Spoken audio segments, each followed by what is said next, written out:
It started on the second night after we moved into the old farmhouse. My parents had always dreamed of escaping the city. And when we found the listing for a 6-bedroom, colonial home deep in the countryside, it felt too good to pass up. Of course, the place needed work, peeling wallpaper, creaky floors, and a basement that smelled like damp earth, but it was ours. I was unpacking boxes in the attic when I found it.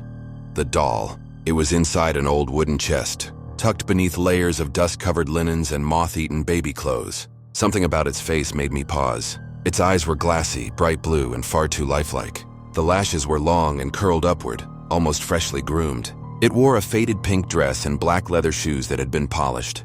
Recently, it seemed. I lifted it carefully and sat it on the window ledge to take a picture. That's when it happened.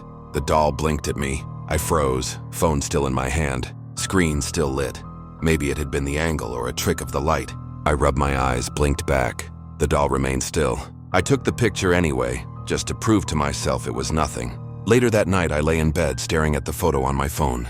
The doll looked exactly as I remembered, except something was different. I swiped back and forth, comparing it with the one I took earlier in the attic. In the new photo, her head was tilted slightly to the left. I hadn't touched her. I asked my mom the next morning if she had moved anything in the attic. She hadn't. She barely looked up from her coffee, brushing me off with a laugh.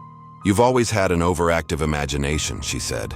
But that didn't explain the third photo, because when I went back up to check on the doll, she was gone. I stood in the middle of the attic, turning in slow circles. The chest was still there, still open, but the doll was nowhere in sight. The window was closed. No sign of wind or animals. Nothing disturbed the dust on the floor. But the doll was gone. I didn't tell anyone, not yet. Instead, I searched. I looked behind boxes, under old furniture, even inside a cracked wardrobe pushed against the far wall. Nothing. That night, I locked my bedroom door, just in case. Around 2 a.m., I woke up suddenly, heart racing, unsure why. Then I heard it, a soft thump, followed by a dragging sound, slow, uneven, like something heavy being pulled across the floor. The sound came from the hallway. I sat up in bed, holding my breath. The dragging stopped just outside my door. Then something tapped on the wood. Once, twice, 3 times. I didn't move. I didn't breathe. Minutes passed. Silence. When I finally opened the door after sunrise, the hallway was empty.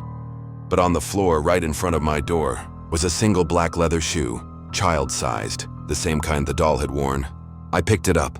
Inside the shoe, written in faded ink on the lining, was a name I hadn't noticed before. Annabeth. I took the shoe with me to the attic, determined to find the doll, or at least make sense of what was happening. I didn't find the doll, but I did find something else. Behind the wardrobe was a door, small, hidden in the paneling. It looked like it hadn't been opened in years. I had to clear cobwebs just to touch the handle. It creaked open slowly, revealing a narrow staircase leading downward, into the walls of the house.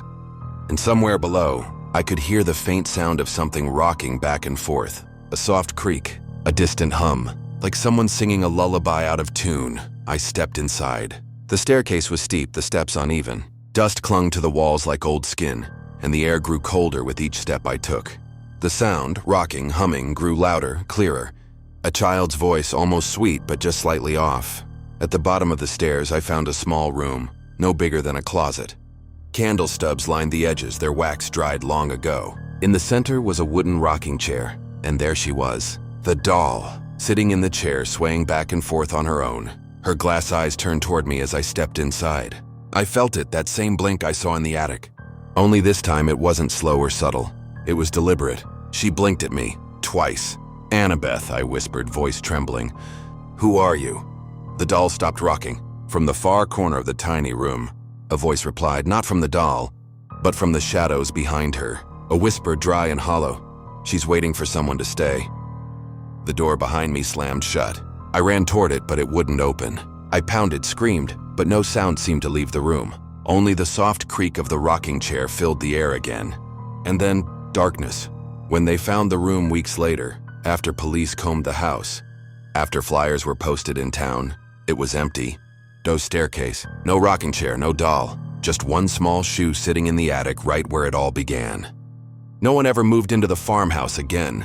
But sometimes, when the wind is right and the air still, people say they hear footsteps in the attic, and a child's voice humming softly behind the walls.